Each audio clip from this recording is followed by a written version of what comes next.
Jelas ya. Selamat siang, Dok. Terdengar jelas, Dok. Kedengaran jelas ya. Oke.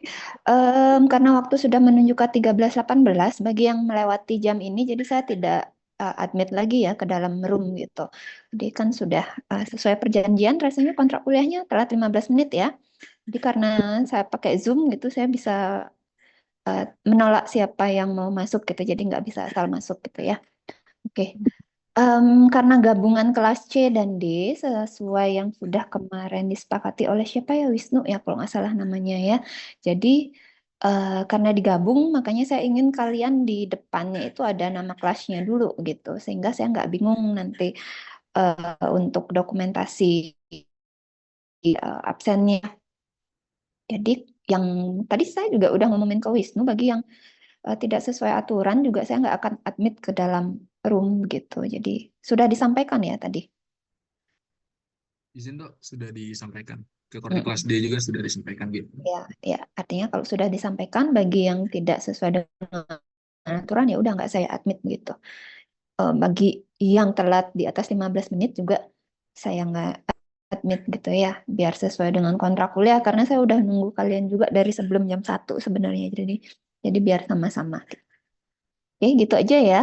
Em, Selamat siang, ketemu kembali dengan saya Dr. Sisya. Kali ini kita ketemu di mata kuliah penyakit dalam veteriner 1.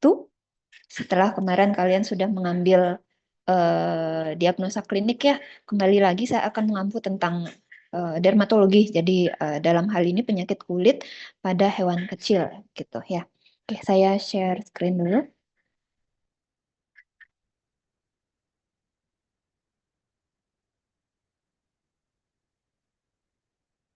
Apakah sudah terlihat, Wisnu? Sudah dokter. Sudah ya. Oke, kita mulai saja ya. Jadi, eh, sorry.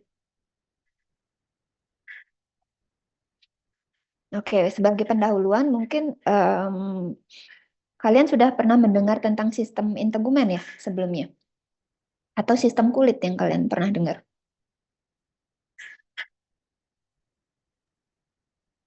Sistem integumen sudah, Dok. Sistem integumen, udah pernah dengar ya? Oke, jadi yang termasuk dalam sistem integumen itu sebenarnya bukan kulit aja ya, memang pada umumnya orang sukanya nyebutnya sistem kulit gitu ya, tapi sebenarnya kita nggak belajar kulit aja atau tidak belajar penyakit pada kulitnya saja, tapi dalam hal ini juga menyangkut kulit, rambut, kemudian kuku. Walaupun kuku ini agak jarang sebenarnya, tapi kasusnya ada gitu. Mungkin suatu saat nanti ketika kalian praktek atau mungkin di kedinasan atau dimanapun kalian kerja nanti mungkin akan menemukan kasus itu gitu. Jadi memang kasusnya tidak sebanyak kasus pada kulitnya gitu. Kemudian nanti di hewan besar kita ketemu di semester depan ada tanduk lagi tambahannya karena menyangkut hewan besar gitu. Kalau di hewan kecil kan nggak bertanduk gitu ya. Jadi kulit, rambut, kuku batasannya gitu. Nah, em, apakah sudah pernah tahu bahwa kulit itu merupakan salah satu organ disebut dengan organ? Sudah nggih dok. Sudah ya.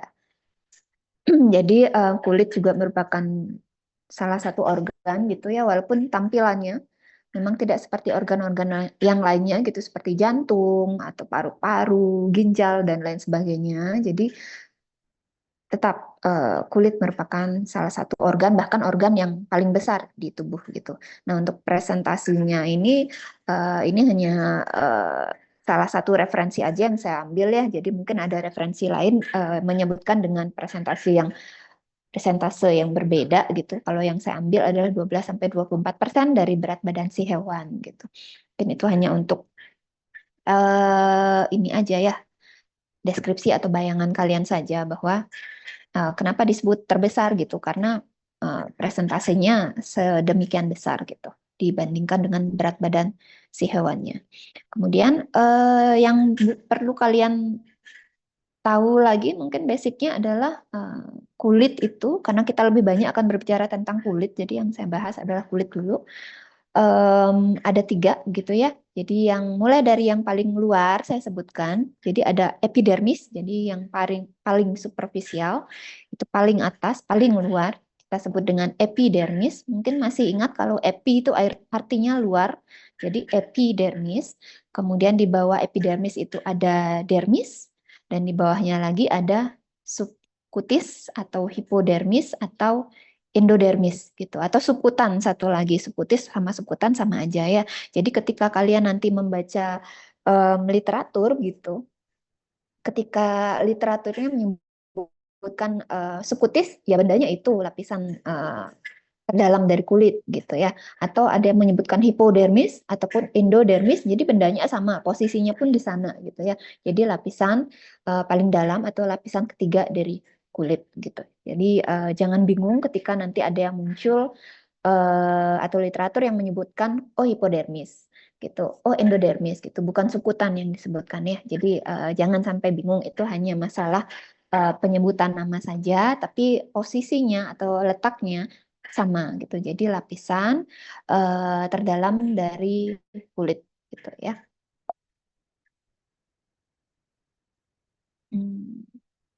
Tuh. Kok nggak gerak?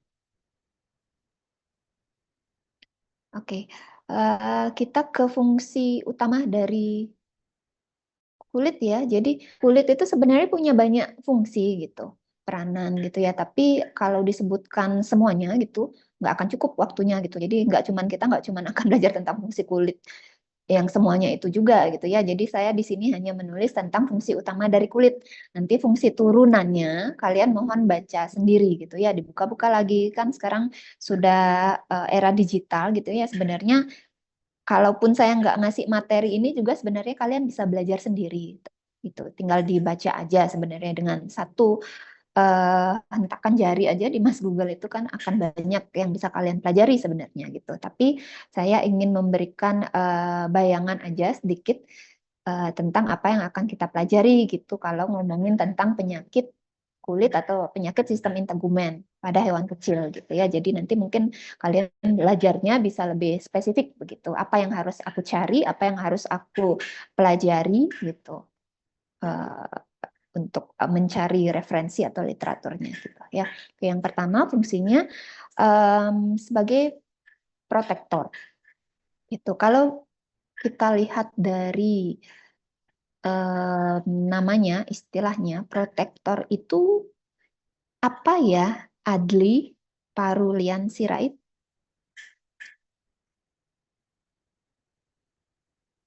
Pelindung gitu. Pelindung. Nah, kira-kira pelindung dari apa ya, Adli ya? Mungkin ada ini ide atau pernah membaca mungkin Adli? Kira-kira melindungi dari apa? Contohnya.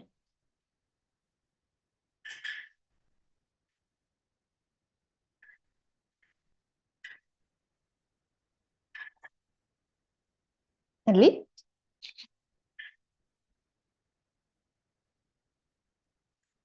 Halo, Adli? Masih di sana kah? Sebelumnya mau izin dokter, Mhm. untuk kelasnya itu kan kemarin saya chat itu jam 1.20 nggak sesuai jadwalnya. Jadi masih banyak yang belum join dokter, dikiranya jam 1.20 kelasnya ikut. Seperti itu dokter. Jadi Maksudnya masih ada gimana? di antrean kayak banyak ini teman-teman yang lain. Tapi kesepakatannya kan jam 1. Karena saya sudah buat janji lain lagi setelah itu, Wisnu. Oh enggak dokter. Mm-mm. Izin dokter, Mm-mm. perkenalkan dok, saya Adi dok. Mohon Mm-mm. maaf menggunakan device teman. Tapi saya korti kelas D dok. Mm-mm. Eh, Gimana, Rik? dari kabar yang saya dengar kemarin itu sesuai jadwal nih dok, dan sedangkan jadwal kita itu 13.20 dok. Jadi kita juga mengiranya akan mulai jam 12.20 dok. 12.20. 13.20, sorry dok. Iya dok, jadi makanya ada banyak yang telat nih dok. Karena di jadwal dari dekanat jam 13.20 seperti itu dok. Sesuai Iya, jadwalnya begitu dok. jadwal dari dekanat jam 13.20. Tapi kemarin Wisnu perjanjiannya, kesepakatannya saya udah suruh kompromikan dulu dengan kelas D, katanya kesepakatannya jam 1. Sehingga saya sudah membuat schedule di jam 3 gitu. Nanti kalau ngaret, nah schedule saya yang terganggu gitu. Jadi ini yang tahu, tapi ini ada kelas D juga yang masuk kan? Kelas D Ada dok, sudah ada. masuk. Kenapa ada yang masuk tepat waktu, ada yang tidak?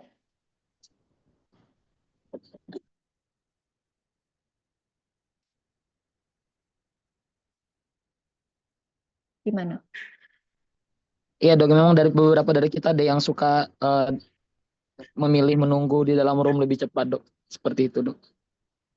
Kalau kesalahan informasi berarti yang salah siapa nih? Yang harus disalahkan siapa? Jadi yang harus disalahkan harus menanggung akibatnya dong. Tidak ada Gidok yang perlu disalahkan dari saya dok. Saya juga tidak mau menyalahkan Wisnu Gidok. So, berarti Mungkin nggak apa dong dapat temennya yang diberikan di room itu? mungkin dapat diberikan kelonggaran saja Gidok.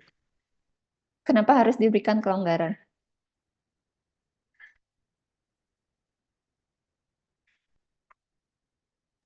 Ya dok, mungkin karena menurut saya juga jadwalnya sebenarnya jam 13.20 gitu kalau dari dekanatnya. Iya, saya tahu jamnya 13.20. Makanya kemarin kan saya suruh tanya Wisnu gitu. Yakin mau jam 1 gitu. Katanya Oh oke baik dok. jam 1. Katanya oke jam 1. Wisnu sudah menyampaikan ke siapa Izin tadi? dokter, Hari ya? izin masuk. Menyampaikan jam Si 1. Adi dokter. Adi, oke. Adi dok, bukan Hari dok, izin menggunakan device teman Oh dok. iya, Adi ya. Izin dokter, kemarin saya kan udah koordinasi sama Adi, awalnya kan kita maunya jam 2 gitu, tapi karena dokter tidak bisa, maksudnya sudah ada janji lain, itu uh, dokter menyuruh jam 1 kan. Terus saya chat lagi, saya konfirmasi lagi untuk kelasnya itu jam 1.20. Baik dokter, kelasnya jam 1.20 saja dok, sesuai dengan jadwal nih dok. Saya chat Mana? kemarin Coba malam. saya lihat dulu Mohon chat. maaf dok. Iya. Sebentar, saya lihat dulu chatnya. Iya, kalau misalnya mulainya jam 2 ya saya nggak bisa karena schedule fakultas 13.20 gitu. Sehingga akan ngambil waktu saya yang lain gitu. Nggak bisa melakukan kegiatan yang lain saya maksudnya gitu. Kemudian ini oke, saya baca chatnya ya. Soalnya pagi, siang jam 12 itu kita ada praktikum di RSH dok untuk kelas C dan D. Kemudian saya tanya praktikum apa? Radiologi dokter. Kalau semisal jam 1 apakah bisa dokter? Gitu. Oke dokter, mohon maaf sebelumnya dok. Tidak ada dokter, barusan sudah saya tanyakan. Saya tanya, yakin kelas D nggak ada bentrok kuliah gitu. Oke, sebentar.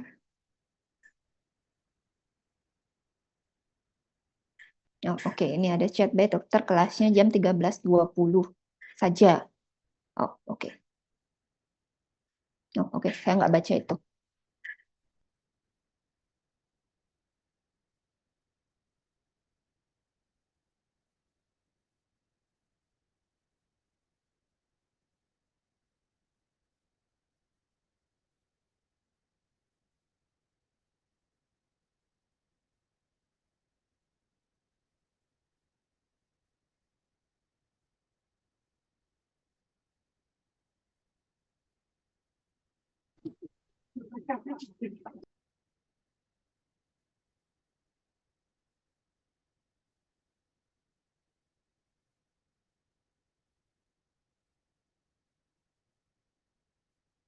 Kalau konfirmasi ke dosen tuh kalau bisa jangan malam-malam ya.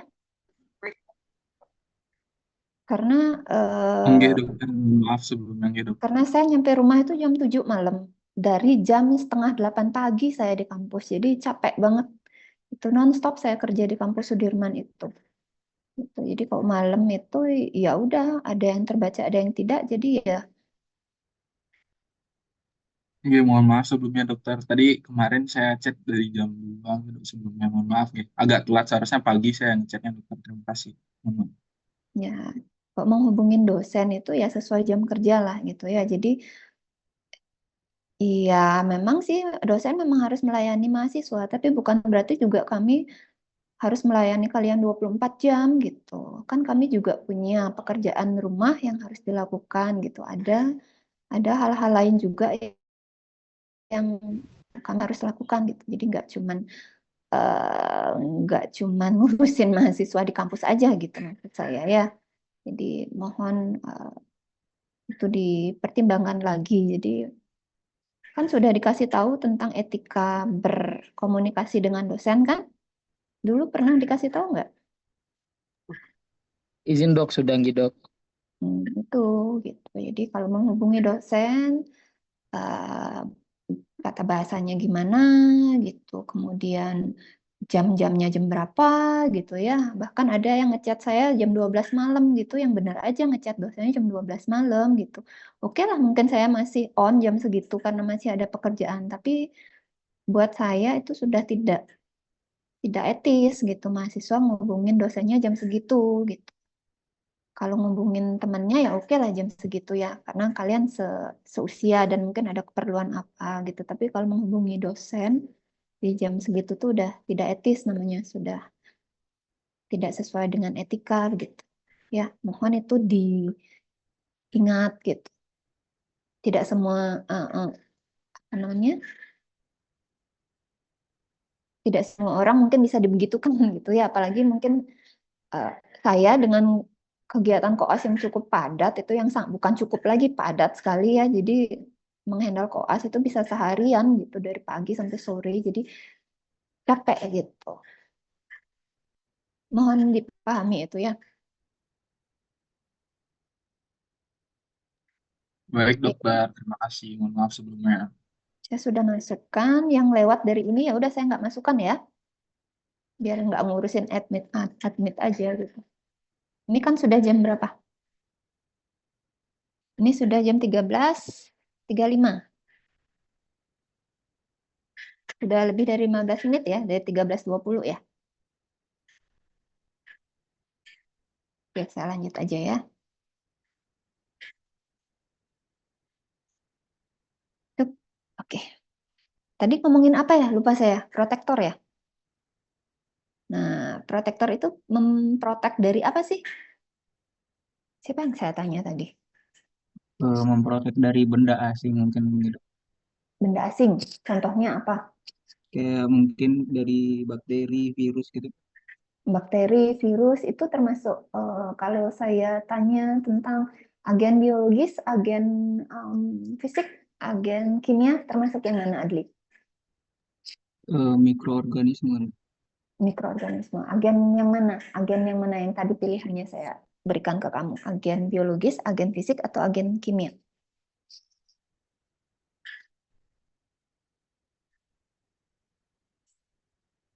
Pilihannya cuma tiga, Adli.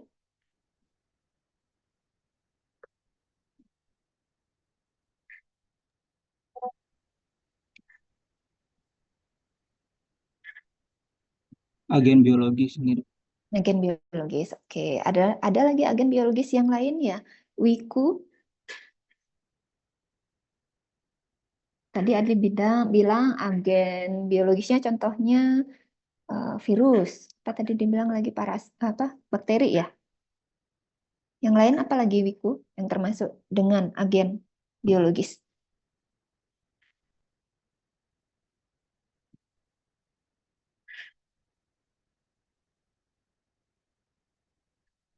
Ini kalian kalau dikasih toleransi masuk 15 Eh, menit itu jangan masuknya jam. izin masuk dok. Ya, sebentar saya ngomong dulu. Seandainya misalkan nih kalian dikasih masuk, kita ada kuliah jam 1, misalkan kemudian di kontrak kuliah toleransi 15 menit telatnya gitu, kalian jangan sengaja masuk di jam 1.15 gitu ya. Kan schedule-nya jam 1 sebenarnya gitu. Jadi iya jangan membuat, artinya dikasih toleransi begitu ya jangan semua juga sengaja masuknya jam 1.15 gitu sehingga membuat waktu terbuang 15 menit gitu loh. Paham ya?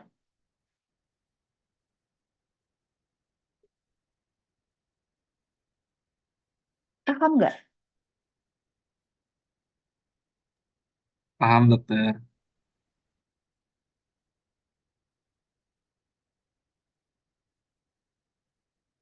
Ya, jadi biasakan untuk tepat waktu, kecuali memang ada sesuatu yang banget-banget yang membuat kalian untuk tidak bisa tepat waktu gitu loh. Tapi kalau memang bisa, kenapa harus dingaretkan gitu loh ya? Jangan dibuat sengaja masuk di waktu yang dikasih toleransinya gitu. Siapa tadi saya tanya? Wiku. Contoh agen biologis yang lain apa?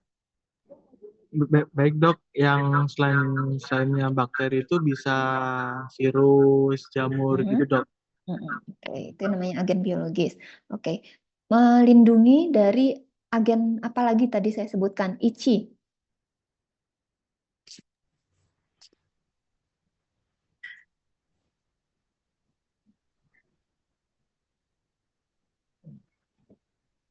Halo, ICI. Ya, Dok. ICI tadi Ibu sudah sebut melindungi dari ini gitu. Nah, yang satu lagi, sorry, tadi baru disebutkan agen biologis. Nah, yang dua lagi tadi Ibu sebutkan agen apa ya, ICI? Agen fisik, nggih, Dok. Agen fisik. Oke, contoh agen fisik apa ya kira-kira ICI? Eh, Udara, Dok. Agen fisik udara, oke. Ada lagi contoh lain?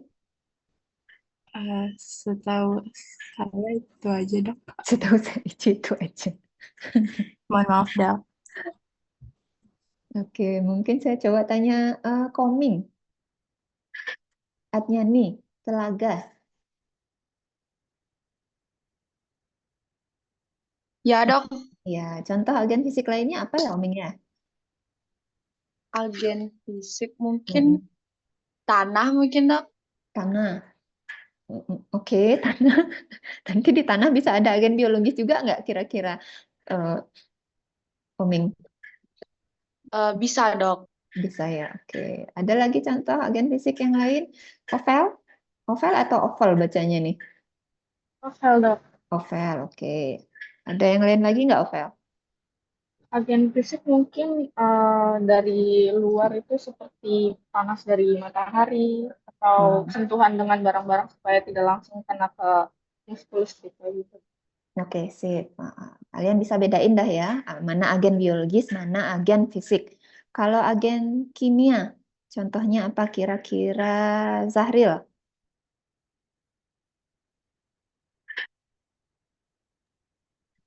Iya dok. Apa Zahril?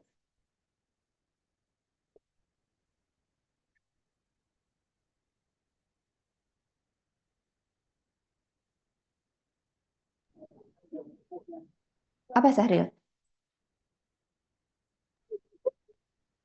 Mungkin kayak air keras gitu dok. Air keras. Air keras berarti apa namanya itu kalau ngomong air keras itu? Masuk zat kimia ya? Enggak dok, masuk zat kimia. Contohnya apa lagi selain air keras? Kalau shampoo yang kalian kasih untuk mandikan hewan itu termasuk bahan kimia nggak? Enggak termasuk dok. Termasuk juga itu ya. Jadi apapun yang ada unsur-unsur kimianya itu jadi bahan-bahan kimia gitu ya. Jadi secara umum biar gampang kita ngomongnya protektor atau proteksi dari apa. Jadi kalau saya sukanya ngomongnya dari agen-agen biologis, dari agen-agen fisik, dari agen-agen kimia gitu. Nanti mungkin ada yang menambahkan juga dari agen-agen mekanik kayak gitu ya. Jadi kena deh semua gitu secara luas gitu ya. Kemudian fungsi utamanya yang lain, yang kedua yaitu sebagai termoregulator. Kalau melihat dari katanya, kira-kira artinya apa ya, Marsha?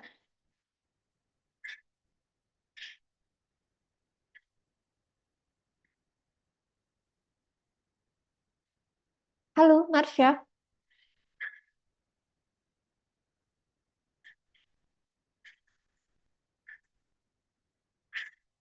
Marsha nggak ada di room ya?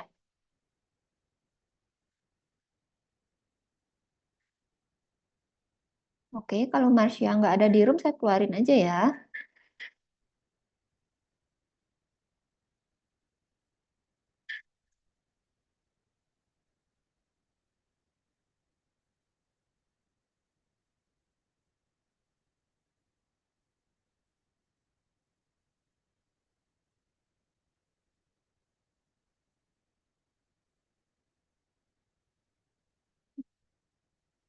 Mana nih kok tiba-tiba ngilang?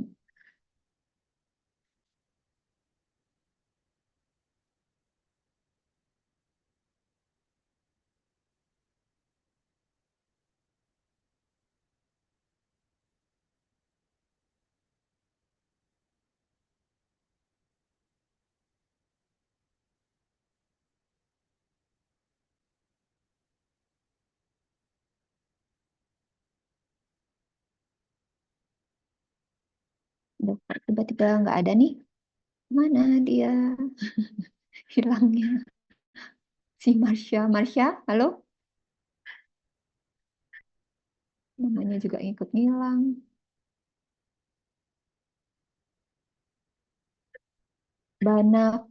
Banafsha ya namanya, ini susah banget. Banafsha. Hadir, Dok. Ya, apa tuh artinya termoregulator? Eh, jadi maksudnya kalau kulit sebagai termoregulator tuh dia untuk mengatur suhu tubuh kayak mengeluarkan keringat sama penyesuaian aliran darah di pembuluh kapiler, nggih, Dok. Oke, gampangnya mengatur suhu tubuh gitu ya. Iya, Terima kasih, Mbak. Susah banget nyebut namamu. Apa, mana nih? Banaf saja. Banafsha. Banafsha. Iya. Susah nyebut namanya ya. Oke, berikutnya sebagai organ ekskresi dan sekresi. Sebelum saya tanya contohnya apa, ada yang masih ingat nggak apa bedanya ekskresi sama sekresi? Maika.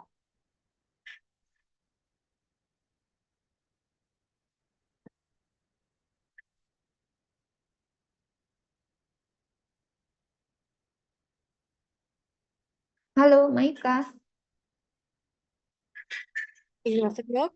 Mhm. Mungkin dari yang saya ingat kalau sekresi itu adalah pengeluaran zatnya dok dari tubuh. Kalau dari ekskresi itu mungkin kayak lebih ke pengeluaran zat juga, tapi dari hal yang metabolisme yang udah nggak diperlukan dari tubuh dok kayak gitu. Yang tidak diperlukan oleh tubuh yang mana?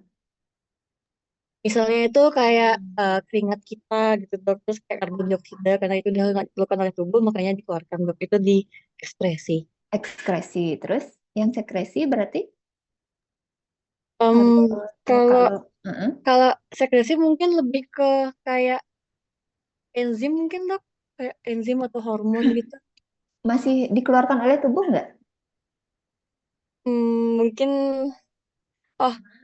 Diproduksi dibutuhkan oleh dok, tubuh nggak? dibutuhkan.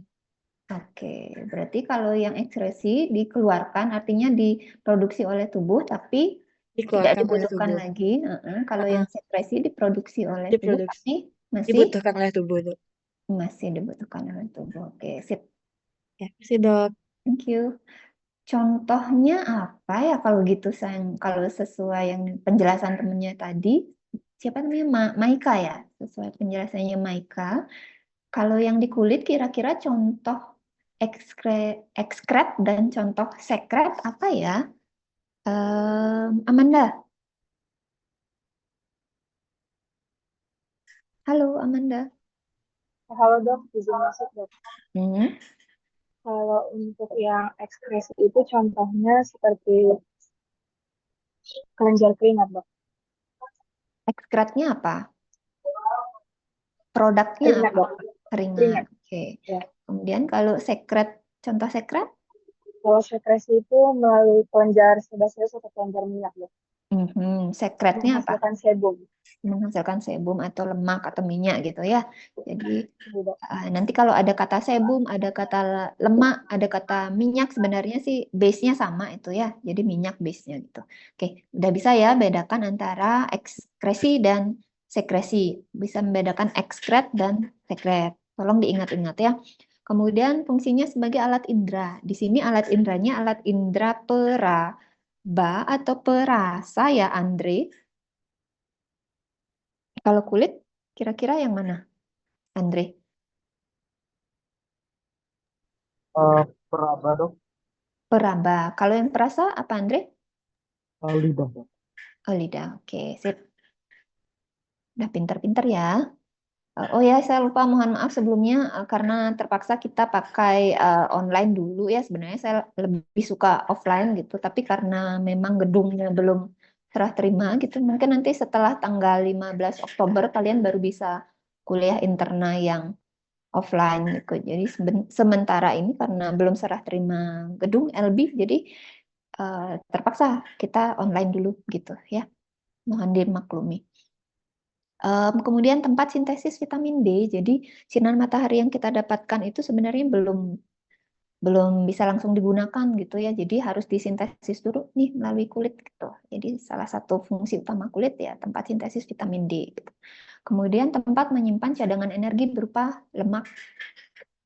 Jadi lemak. Oke, sebelum lemak yang akan diubah menjadi energi, biasanya tubuh menggunakan apa ya sebagai sumber energi utamanya? Ada yang masih ingat nggak ya? Brigita barangkali?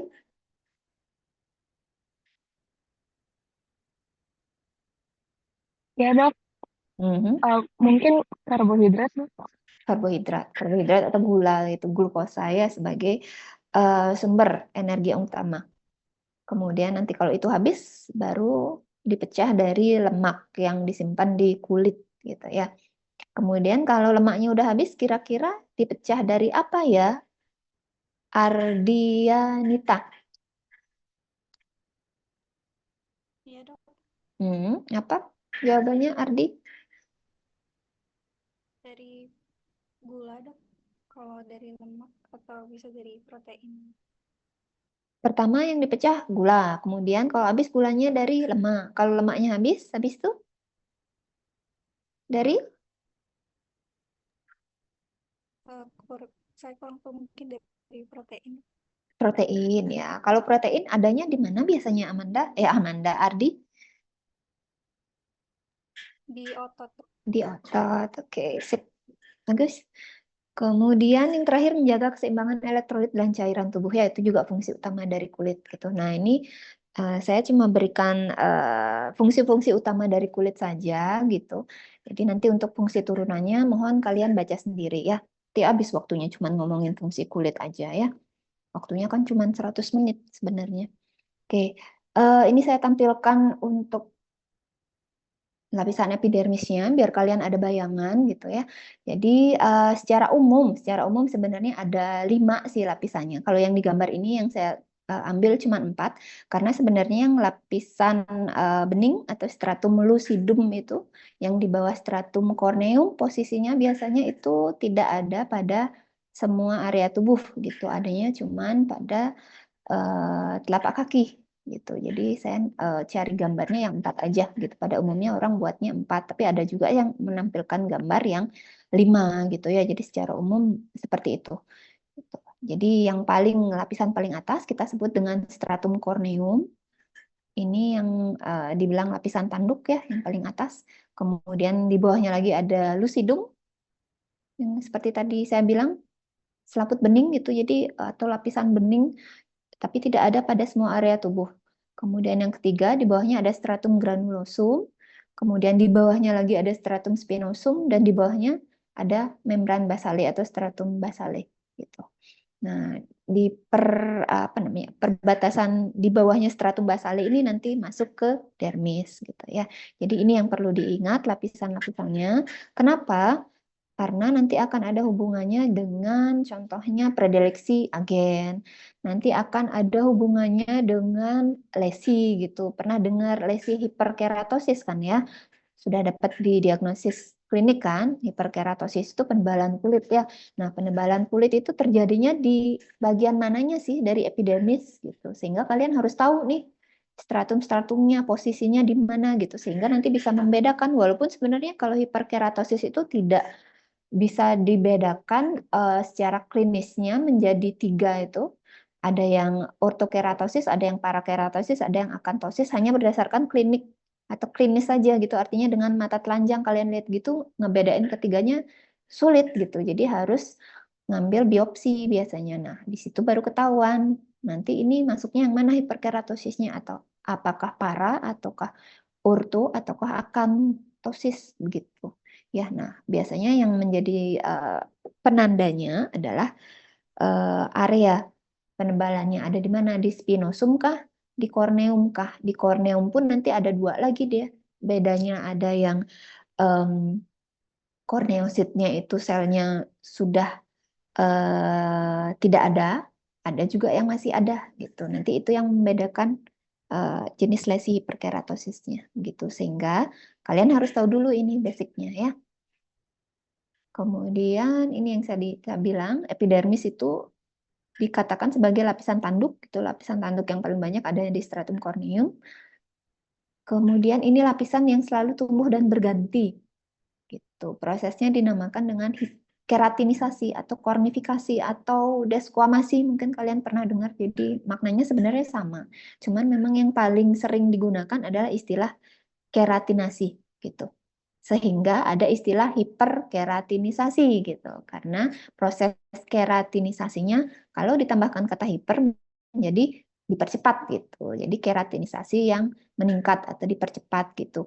Kenapa bisa meningkat ya? Karena ada induksi dari sesuatu gitu. Sesuatu itu apa? Ya banyak hal gitu. Salah satunya mungkin ada agen ataupun hal-hal lainnya gitu ya. Kemudian lapisan epidermis ini merupakan barrier atau garis pertahanan pertama fisik yang pertama dari kulit gitu. Ingat ini ada barrier fisik, nanti akan ada barrier kimia gitu ya. Nanti mungkin detailnya sih sebenarnya kalian akan dapat di mata kuliah dermatologi veteriner. Kalau bagi yang berminat atau punya interest di dermatologi akan lebih detail kalian dapatkan di sana gitu. Kalau yang di internal dapatnya garis-garis besarnya aja gitu ya. Karena kalau semua dibahas di sini ya waktunya juga nggak akan cukup. Sementara apa namanya titik beratnya kalau internal itu adalah di penyakitnya sebenarnya ya. Cuman memang harus dikasih dasarnya dulu. Kalau kalian nggak tahu dasarnya dulu, nanti juga akan bingung langsung masuk ke penyakit ya. Makanya saya berikan dulu gambaran atau deskripsi umum dari sistem integumen gitu ya. Nah, selama barrier fisik yang pertama ini bagus, nggak akan semudah itu sebenarnya agen-agen biologis tadi yang sudah kalian sebutkan itu masuk ke dalam tubuh gitu. Jadi kalau dia menempel atau attach aja nggak bisa gitu, nggak mungkin dia bisa menginvasi gitu. Jadi sebelum dia bisa menginfeksi, dia harus menginvasi dulu. Nah sebelum menginvasi dia harus bisa nempel dulu atau attachment gitu ya. Nah itu harus prosesnya harus dilalui dulu sampai bisa menginfeksi dianya gitu. Jadi nggak semudah itu sebenarnya penyakit atau agen biologis itu menyebabkan penyakit kulit gitu atau menginfeksi kalian. Jadi ada yang harus dia lalui dulu. Yang pertama adalah barrier fisiknya berupa epidermis. Selama epidermisnya bagus, jadi pasti akan dilawan dulu nih sama garis pertahanan yang di epidermisnya gitu kan, pasti ada imun juga di sana gitu ya. Nah, kalau epidermisnya rusak, maka apapun bisa masuk gitu ke dalam tubuh gitu selama epidermisnya rusak gitu, walaupun rusaknya rusak mikro ya, kita nggak pernah bisa lihat ya kalau kerusakan mikro. Kalau yang sudah makro ya misalkan contohnya kan banyak ya, kalau di scratch aja kulit kalian itu epidermisnya sebenarnya kan sudah rusak gitu. Itu udah bisa, apapun sudah bisa masuk nempel gitu, entah sporanya jamur, entah bakteri gitu, apapun bisa masuk. Nah kalau dia bisa berhasil attach, dia berhasil nggak dulu menginvasi gitu. Kalau dia berhasil menginvasi, baru nanti bisa menginfeksi berikutnya gitu. Jadi nggak segampang itu juga prosesnya atau terjadi infeksi. Nah berikutnya di bawah epidermis ada dermis. Di dermis itu yang perlu kalian ingat, ada pembuluh darah dan limfe, ada syaraf, ada kelenjar minyak, ada folikel rambut, ada kelenjar keringat. Ini yang perlu diingat yang ada di dermis gitu. Karena contohnya nanti kenapa ini perlu diingat gitu? Karena misalkan saya suruh kalian nanti saat koas barangkali ya, tolong ambil dengan teknik sampel kulitnya dengan teknik deep skin scraping gitu. Jadi kalian harus sampai ke area dermis. Nah, tahu dari mana sudah menyentuh dermis, Dok? Gitu. Jadi cirinya adalah pada saat kalian melakukan kerokan kulit, muncul titik-titik darah gitu. Artinya kalian udah nyampe di dermis nih. Gitu. Kenapa itu? Kenapa harus muncul darah? Karena itu penandanya bahwa kalian sudah nyampe di dermis gitu, karena ada pembuluh darah dan limfe di situ. Jadi kapan tahunya kalian sudah nyentuh dermis ya pada saat sudah mulai munculnya titik-titik darah gitu. Jadi kalau ngambil skin scraping yang deep itu jangan berdarah-darah yang berlebihan ya, tapi kalau udah muncul tik tik tik tik gitu mulai darahnya, oh aku udah nyampe dermis nih, jadi ambil sampel secukupnya gitu ya. Kemudian akan ada rasa sakit karena ada syaraf di situ. Makanya sebisa mungkin kalau bisa menghindari deep skin scraping akan lebih bagus gitu. Jadi ada alternatif kalau untuk pengambilan sampel kasus yang paling sering kan demodekosis ya. Kalau kasus demodekosis pada area wajah itu tidak direkomendasikan untuk ngambil sampel dengan teknik deep skin scraping. Kenapa? Karena sakit. Di area wajah itu kecenderungannya lebih sensitif dibandingkan dengan area lainnya gitu, sehingga rasanya lebih sakit gitu. Jadi bisa diganti dengan teknik trikogram biasanya kalau kalian suspeknya demodekosis di area wajah.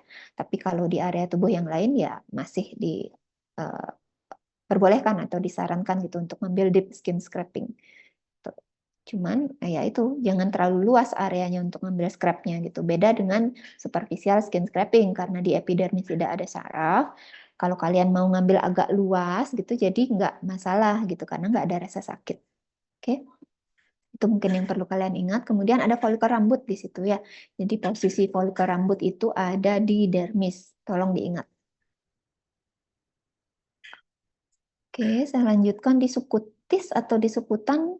Ini nggak terlalu disinggung-singgung sih ya kalau ngomongin penyakit kulit gitu. Yang ada cuman yang perlu diingat cuman jaringan adiposa itu aja. Ketika nanti kalian ngambil deep skin scraping, kalau muncul atau di preparat kalian itu kelihatan ada jaringan atau sel-sel lemak, sel-sel adiposa, berarti kalian waktu ngambil kerokan kulitnya itu terlalu dalam sampai nembus ke sukutan atau sukutis yang harusnya cuma sampai dermis gitu. Itu aja sih kepentingannya ya. Oke, saya lanjut lagi ke rambut. Yang perlu kalian ingat adalah di sini ada rambut primer, ada rambut sekunder ya. Jadi kalau rambut primer, kalau menurut gambar yang kalian lihat di sebelah itu, kira-kira bedanya primer dan sekunder apa ya, Claudia? Izin menjawab, Dok. Jadi Hmm. terlihat dari gambar itu seperti arti katanya, kalau misalkan yang primer, niku hanya satu, sama saja dengan artinya itu utama. Jadi rambut utamanya itu. Sedangkan kalau yang sekunder itu cabang-cabang yang melingkari rambut utamanya tersebut, Dok. Begitu. Ciri, oke. Kalau rambut utama gimana ciri khasnya? Siapa tadi? Claudia, Dok. Claudia. Oke. Kalau rambut utama niku, dia ciri-cirinya itu, Dok. Ciri-cirinya apa tadi? Hilang suaramu pas kamu nyebutin ciri-cirinya. Habis itu hilang suaramu. Ulang-ulang.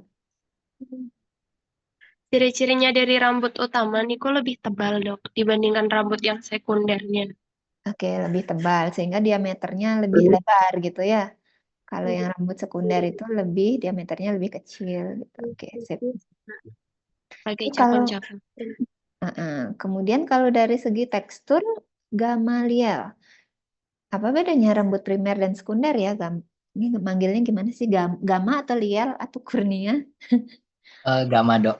Gama, oke. Silakan Gama. Oke, mungkin untuk kalau yang rambut primer teksturnya dia lebih apa ya? Kalau Padat. dipegang gitu, kalau dipegang Ya. dirasakan, Ya, padat, Dok. Terus apa ya? Licin atau lurus ya, Dok? licin, lurus. Kalau rambut sekunder nggak maksud lurus. saya, maksud saya, Dok, kalau ditarik itu kayak tidak ada yang kayak serak-serak gitu, Dok. Kalau ditarik tidak ada yang seret-seret. Ya, sedangkan kalau yang gimana ya bahasanya tuh? Nah, sedangkan kalau yang rambut sekunder itu dia mungkin ada cabang-cabangnya sedikit. Rasanya gimana kalau dipegang? Pernah megang rambut primer dan sekunder nggak? Mungkin pernah dok, tapi saya belum terlalu paham kan dok. Jadi Punya hewan nggak di kosan ya? Kalau Gama kos ya? iya dok di kosan tapi nggak punya hewan. Nggak punya hewan, oke. Tapi pernah ngerasain dong ya waktu praktikum di Aklin, cuman karena waktu itu belum tahu ya. Iya dok. Oh ya mungkin yang rambut sekunder itu agak lebih kasar ya dok istilahnya. Yang sekunder atau yang primer yang kasar? Sekunder, kalau berdasarkan gambar sepertinya sekunder dok. Kalau berdasarkan gambar sepertinya sekunder. Ya, mohon maaf kalau salah. Oke, karena kalian fokus ngelihat ininya ya, Iya, apa iya dok. namanya, Kayak ada duri-durinya itu. kutikulanya itu ya, teksturnya gitu. Ngajar. Bentar ya. Maaf sebentar.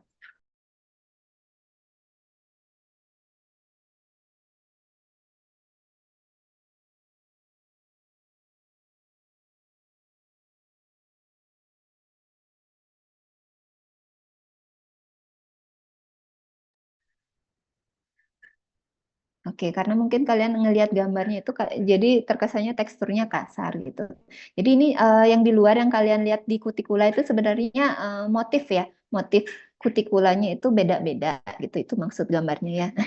Jadi kalau yang secara teoritis sebenarnya rambut primer Gama yang lebih kasar ya kalau kamu merasakan gitu. Sedangkan rambut sekunder itu seperti yang tertulis di situ wool hair gitu. Jadi dia kecenderungannya lebih soft gitu. Gitu ya Gama ya. Oke, terima kasih dok. Nah, menurut gambar ini yang tadi kalian bilang fokus gambarnya terlihat kasar itu adalah lapisan kutikula yang pertama ya. Jadi lapisan yang paling luar dia punya motif yang beda-beda gitu. Tampilannya jadi kayak bergerigi gitu karena itu motif gitu. Kemudian di lapisan lebih di dalamnya kecenderungannya biasanya bening ya. Nanti kalau kalian koas kalian akan tahu seperti yang nanti ya. Kalau yang kemarin waktu diagnosis klinik, karena kita nggak sedia mikroskop ya rasanya di ruangan sana, jadi nggak memungkinkan untuk ngambil sampel trikogram gitu. Sebenarnya nggak susah periksanya, cuman butuh glass object, cover glass, kemudian kalau saya sukanya pakai needle holder, kalau nggak ya udah dicabut pakai tangan aja gitu. Cuman kan kadang agak keras gitu sehingga butuh alat gitu. Kemudian baby oil udah cek di bawah mikroskop gitu. Kemudian yang lapisan yang paling dalam disebut dengan medula. Nah, ini kalian harus tahu dulu nih normalnya seperti apa kutikula, normalnya seperti apa korteks, normalnya seperti apa medula, sehingga nanti bisa tahu, oh ini struktur rambutnya nggak normal gitu. Ya, itu salah satu hal yang bisa diperiksa di trikogram gitu. Oke, saya lanjut dulu. Nah, di rambut juga ada yang namanya kita bisa periksa fase rambut. Jadi rambut itu ada fasenya, ada fase anagen, katogen, telogen gitu. Kalau fase yang rambut bertumbuh, aktif tumbuh gitu, kita sebut dengan anagen. Kemudian kalau dia lagi masuk peralihan katagen, kemudian kalau dia fase inaktif atau saatnya dia lepas atau shedding, kita sebut dengan istilah telogen gitu. Nah, ini juga bisa didapatkan informasi ini ketika kalian melakukan pemeriksaan rambut yang tadi saya bilang itu, yang trikogram itu. Gitu. Jadi periksa rambut itu nggak hanya cuman untuk cari tahu ada agen atau enggak aja ya yang mikroskopis, tapi juga bisa melihat tadi yang kedua itu struktur dan morfologi rambut. Yang pertama kan untuk melihat agen, yang kedua bisa mengevaluasi struktur dan morfologi rambut. Kemudian yang ketiga ini nih, fase rambut. Cuman yang paling sering diperhatikan adalah hanya fase anagen dan telogen gitu. Karena ini yang akan bisa menentukan ini rambutnya rontok hewannya fisiologis atau patologis gitu. Tidak semua rambut rontok itu patologis loh ya. Jadi ada sesuatu yang juga memang fisiologis gitu. Jadi normal si rambut itu lepas gitu. Jadi itu yang bisa kalian cari tahu di sini. Kalau pada saat kalian ambil sampel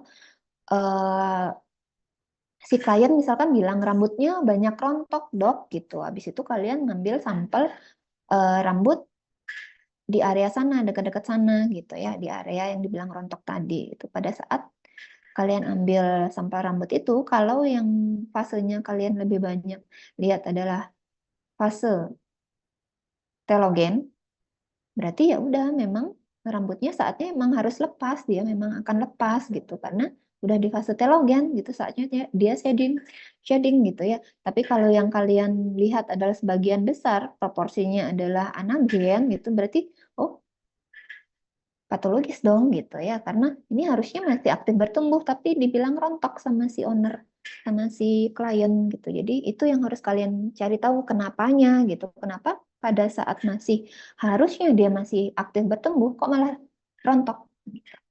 Itu salah satu nilai diagnostiknya dari rambut ya. Kemudian yang tadi saya bilang fisiologi, salah satunya mungkin hubungkan dengan lingkungan gitu. Biasanya pada saat suhu-suhu yang cukup panas, biasanya kecenderungannya dia rambutnya akan rontok gitu ya. Kemudian ada juga yang mempengaruhi hal-hal lainnya seperti genetik misalkan. Kemudian ada kan yang umur-umur, misalkan umur-umur sebenarnya masih umur muda banget tapi dia udah maaf ya mungkin di laki-laki yang banyak ya, jadi rambutnya sudah mulai botak gitu ya, atau rambutnya sudah mulai memutih padahal masih umur muda banget gitu. Itu jadi ada yang mempengaruhi genetik juga kalau untuk di rambut, baik warna maupun lepas tidaknya gitu. Kemudian ada hormonal, kalau kalian ada di fase lagi stres gitu. Kalau lagi stres biasanya hormon yang naik apa ya? Ada yang ingat? Kalau lagi stres biasanya hormon yang meningkat adalah apa ya? Gede, Abdi.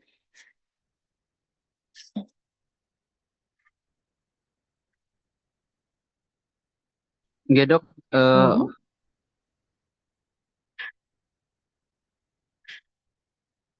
Apa, Abdi?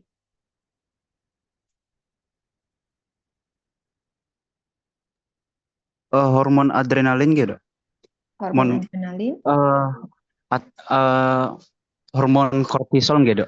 hormon kortisol ya. Hormon kortisol ya biasanya kalau kita lagi stres tuh umumnya yang naik adalah hormon kortisolnya. Sehingga hormon kortisol ini yang biasanya membuat rambut kecenderungannya gampang lepas gitu ya.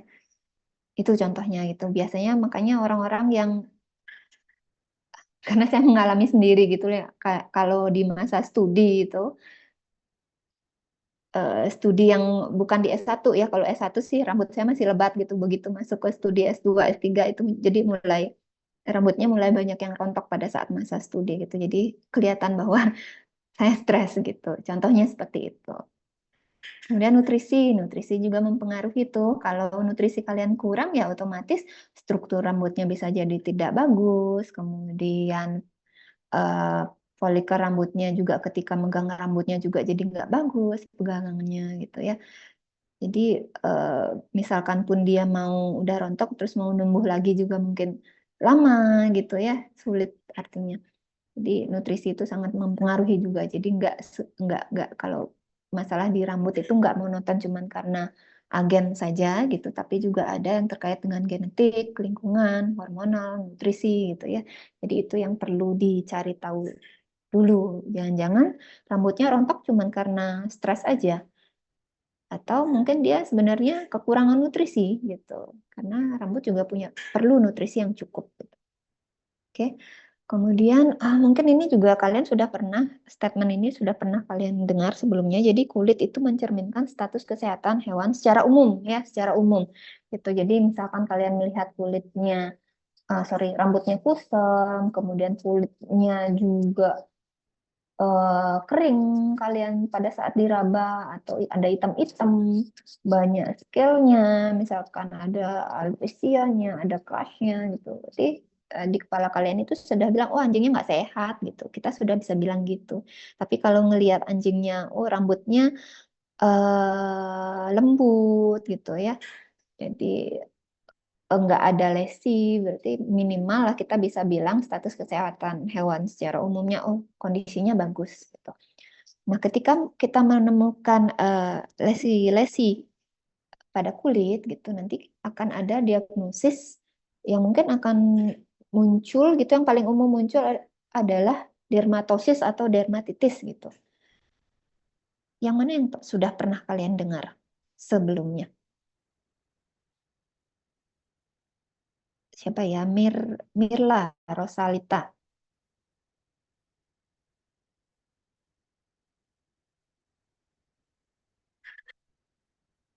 Mirla pernah dengar yang mana? Halo, Mirla?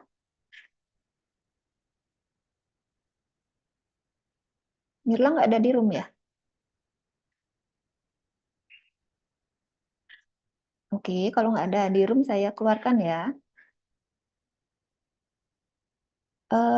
Coba Aji Maulana. Aji pernah dengar yang mana, Aji?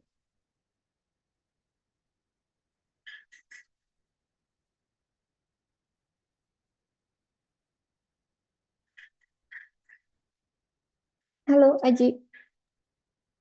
Ya, halo dok. Aji pernah dengar yang mana, dermatosis atau dermatitis?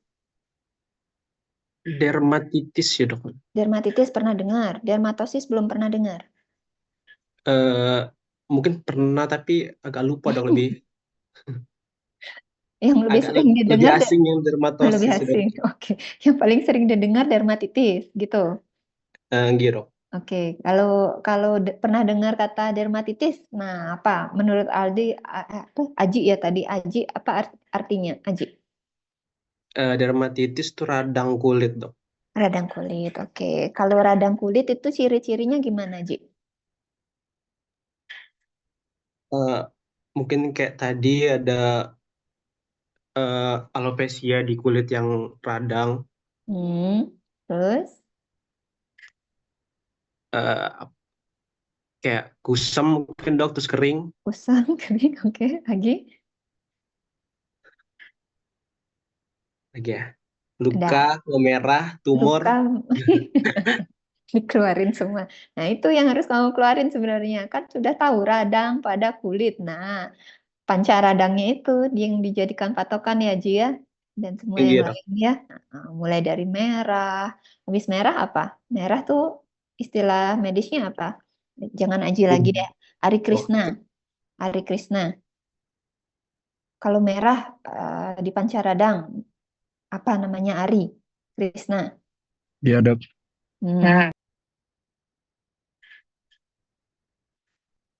Apa Ari?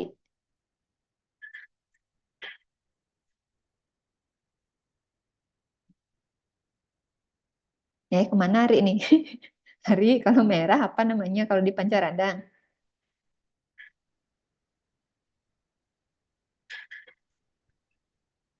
Ari masih di sana kah? Ya dok, masih dok. Masih. Oh, masih googling ya. Kalau merah apa Ri? Kalau merah bahasa Inggrisnya apa Ri? Kalau merah bahasa Inggrisnya apa? Masa merah nggak tahu bahasa Inggrisnya apa? Red dok. Red, oke. Red diawali dengan huruf R dok. R, oke. Sekarang masuk ke radang. Biasanya diakhiri dengan apa istilah-istilah radang itu? Ambil gejala radang yang depannya R, apa? Rubor dok. Rubor, oke, rubor. Jangan semua dihafalin ya. Saya kasih tahu dari sekarang nih, karena istilah medis itu ada banyak banget. Jadi jangan semua hal dihafalin gitu aja gitu. Jadi kalian harus punya clue gitu. Apa penanda yang bisa membuat kalian mengingat tanpa harus menghafal gitu ya. Karena nggak mungkin semua dihafal gitu aja gitu. Nah, contohnya kayak tadi yang saya bilang, kemerahan pada panca radang disebut dengan rubor. Penandanya apa? Kalau saya caranya mengingat merah itu bahasa Inggrisnya kan red. Jadi ambil R-nya di depan berarti rubor kayak gitu. Itu ya, Ri ya. Kemudian apa lagi? Yang kedua bagus. Bagus Wilwatikta. Apa lagi panca radang? Ngomongin Iya radang. dok, ada bengkak nih dok, tumor. Bengkak, oke. Tumor, oke. Ada lagi, siapa yang belum ya? Dihyang, apa lagi? Pancaradang, baru 2.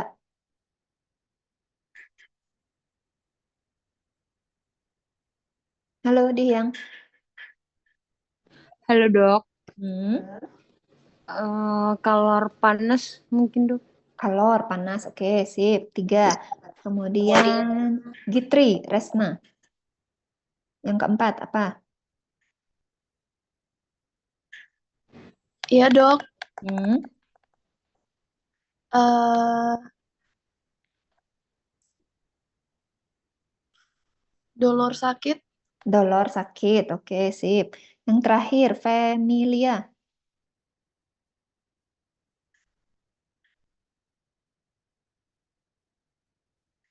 Hadir dok. Mhm. Apa, Fe? Ada yang terakhir ada fungsiolesa. Fungsiolesa, artinya? Gangguan fungsi dok. Iya, gangguan fungsi ya. Nah, itu udah pinter. Kalian masih ingat menyebutkan 5 pancaradang gitu.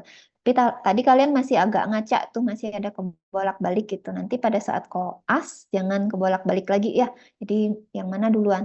Kalau saya minta sekarang diurut bisa? Yang paling pertama apa? Ada yang bisa membantu saya untuk mengurutkan secara benar? Yang pertama, kalau radang biasanya apa dulu yang muncul? Izin menjawab dok. Silakan. Ada Alfat. ada rubor, Rubor, kemerahan, kalor, tumor, bengkak, kalau dolor, nyeri, yang terakhir fungsiolesa. Oke, sip, Alfat, pintar. Kemudian coba sekali lagi. Satu orang lagi deh.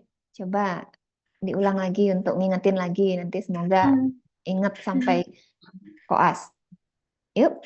Saya dok. Ya, Lara, silakan. Izin mengulang untuk urutannya yang pertama itu ada rubor atau kemerahan, lalu yang kedua itu ada kalor atau panas, yang ketiga ada tumor atau pembengkakan, lalu yang keempat ada dolor atau nyeri yang terasa sakit, dan yang terakhir itu ada fungsiolesa atau gangguan fungsi. Oke, sip. Bagus. Udah pintar-pintar semua ya. Nanti tinggal diingat aja ya apa yang disampaikan sama Alfat, sama Laras tadi ya. Diingat-ingat. Nanti di bawah tuh saat koas jangan lagi kebolak-balik ya. Kalau sekarang saya masih toleransi, kalian masih kebolak-balik. Tapi nanti saat koas diusahakan harus sudah tahu urutan yang benar yang mana muncul duluan gitu ya. Oke.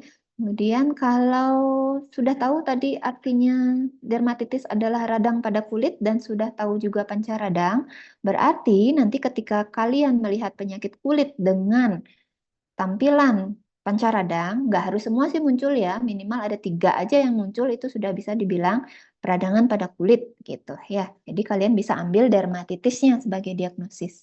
Tapi kalau nanti tidak muncul gejala radangnya itu, kalian bisa ambil dermatosis gitu. Jadi dermatosis itu istilah gangguan pada kulit yang paling umum. Jadi dermatosis itu paling atas karena dia paling umum, paling luas cakupannya gitu. Nanti di bawahnya itu ada dermatitis. Dermatitis lebih spesifik lagi karena digunakan hanya pada gangguan kulit yang muncul gejala radangnya gitu. Tadi kalian udah tahu kan apa aja gitu. Nah, kalau muncul itu, oke, kalian bisa ambil dermatitis. Nanti di bawah dermatitis ada lagi gitu ya. Nanti akan muncul ada skabies, ada dermatofitosis, ada demodekosis kayak gitu dan lain sebagainya. Nah, ketika kalian dapat agennya, dapat sarkoptesnya, dapat demodexnya, dapat jamur dermatofitanya, kalian jangan pakai dermatitis lagi, tapi pakailah skabies, pakailah demodekosis, pakailah dermatofitosis. Istilah ini kita gunakan, istilahnya adalah diagnosis kausatif, karena kausanya ketemu gitu. Jadi pakailah itu, jangan pakai dermatitis lagi. Kapan pakainya dermatitis? Satu, ketika agennya nggak ketemu. Agennya nggak ketemu, terus kalian bingung ini kenapa gitu, diagnosisnya dibuat apa ya gitu. Kalau muncul ada tampilan radangnya, kalian pakai dermatitis. Kalau nggak ada, pakai dermatosis. Gitu. Nah, ini diagnosisnya disebut diagnosis simptomatis karena yang dilihat adalah simptom. kalian nggak ketemu agennya, bingung apa gitu. Jadi gunakanlah diagnosis simptomatis. Gitu. Bisa dipahami sampai di sana? Bisa? Bisa, Dok. Bisa, oke, sip. Lanjut ya. Oke, dampak penyakit kulit pada hewan itu paling gampang sebenarnya kita lihat ya dibandingkan dengan kasus-kasus lainnya gitu. Pasti paling gampang set udah tahu aja gitu. Kalau yang misalkan penyakit yang lain mungkin nggak senyata itu, kelihatan sih tapi nggak segampang kita ngelihat penyakit kulit gitu ya. Nah, kadang-kadang penyakit kulit itu susah, dibilang susah ya enggak, dibilang gampang ya susah gitu ya. Jadi kalau saya bilang susah-susah gampang, gampang-gampang susah gitu. Ada kalanya susah banget, ada kalanya gampang banget gitu. Nanti kalian akan terbiasa ketika mungkin nanti karena koas nanti kalian selama 7 minggu itu kalian akan bawa kasus tiap harinya ya. Jadi skill kalian akan diasah di sana. Jadi bisa jadi mungkin dengan lihat aja kalian udah tahu oh ini skabies nih gitu. Tapi nanti ketika jadi dokter jangan kayak gitu di depan klien ya.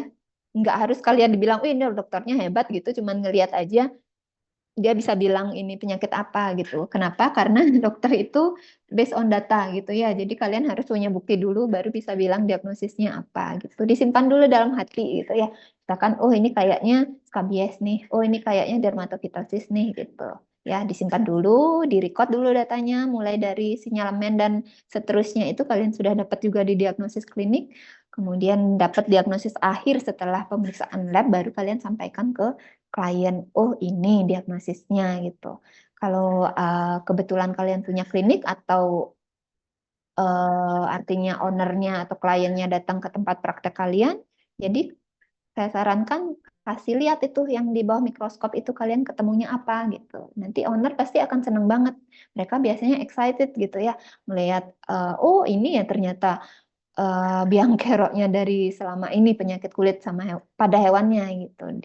Kemudian setelah itu kalian beri edukasi gitu. Kamu ngasih terapi ini, kenapa dikasih itu, kemudian dikasih edukasi, jangan begini, jangan begitu, sebaiknya begini, sebaiknya begitu, diberi edukasi seperti itu. Nanti owner akan senang banget gitu. Pasti akan balik ke kamu lagi. Ketika harus melakukan pengulangan, misal biasanya kan ektoparasit itu yang paling murah obatnya adalah namanya ivermectin. Nah, itu biasanya butuh pengulangan plus minus 10 sampai 14 hari begitu. Nah, ini yang kadang owner nggak mau balik lagi ke dokternya untuk melakukan injeksi yang kedua gitu. Nah, itu tantangan kalian gimana caranya biar si owner mau balik ke kalian lagi gitu. Jadi berikanlah dia pemahaman yang baik gitu sehingga mau balik lagi. Karena kalau diinjeksi sekali nggak akan sembuh itu ektoparasitnya gitu. Kenapa nggak akan sembuh? Nanti akan kita bicarakan ya saat diskusi gitu ya. Jadi perlu untuk diinjeksi berulang gitu. Makanya harus dikasih edukasi ownernya gini. Kenapa ibu atau bapak harus balik 2 minggu lagi gitu? Karena ini gitu. Kalau nggak dikasih tahu begitu dia nggak akan balik gitu. Karena dia pikir oh udah diinjeksi sekali sembuh, harusnya sembuh ya gitu. Iya belum tentu. Kalau penyakit kulit itu nggak kayak misalkan nggak kayak demam dikasih anti demam langsung turun, diare dikasih anti diare langsung stop gitu tidak. Kalau penyakit kulit nggak bisa kayak gitu. Dia tetap masih dibunuh, misalkan agennya dibunuh gitu, tapi nggak bisa langsung kulitnya bagus gitu. Jadi bisa butuh hitungannya mingguan gitu. Seminggu pun belum tentu gitu. Seminggu paling baru berprogres apa turun misalkan gatalnya gitu, radangnya berkurang. Rambut biasanya seminggu belum mulai tumbuh, nanti di 2 mingguan biasanya baru mulai ada pertumbuhan rambut yang baru gitu. Nggak bisa kalau penyakit kulit itu nggak bisa cepet-cepet gitu ya. Makanya di sini saya tulis penyakit kulit itu untuk pengobatannya butuh kesabaran, ulet gitu, telaten, dan ini butuh kerjasama dengan si owner, dengan pemiliknya gitu. Sehingga kalian harus memberikan edukasi atau informasi yang cukup dan menarik buat si ownernya. Sehingga ownernya juga nyaman dengan kalian. Ketika si owner nyaman, pasti dia akan balik lagi ke kalian kok. Nggak akan ke dokter hewan lainnya. Gitu. Itu resepnya ya.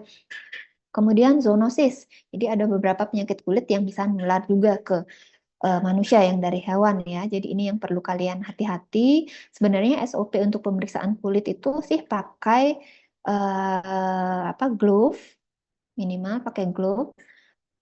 Harusnya sih pakai masker juga karena ada beberapa jenis jamur yang ditakutkan yang nempel di rambut si hewan itu bisa masuk ke sistem pernafasan kalian gitu. Kalau kondisi kalian lagi nggak bagus, ya bisa jadi itu menjadi suatu agen penyakit atau menjadi suatu alergen bagi tubuh kalian gitu. Jadi hati-hati. Jadi disarankan tetap menggunakan keduanya, baik masker maupun glove. Kalau saya sih jujur, tolong jangan diikuti saya ya. Kalau saya nggak suka pakai glove gitu. Jadi resiko ya tanggung sendiri gitu modelnya. Jadi kadang saya ketularan ringworm gitu. Saya kadang nyampe rumah habis koas itu, habis periksa sama kakak koas kalian kan. Jadi ada yang kasus skabies. Skabies kan zoonosis ya. Ringworm juga zoonosis. Jadi saya ikut ketularan gitu. Gatal-gatal jadinya nyampe rumah gitu. Tapi ya di rumah sih saya ready sabun sulfur gitu untuk bukan pencegahan ya untuk membersihkannya gitu ya. Oke. Kemudian ini bukan beberapa ya, ini banyak banget etiologi penyakit kulit gitu. Jadi ada yang berasal dari faktor internal, ada juga yang berasal dari faktor eksternal gitu. Kalau yang faktor internalnya mungkin kalian bisa baca sendiri di situ ada beberapa hal. Kemudian yang faktor luarnya itu bagi dua lagi ya.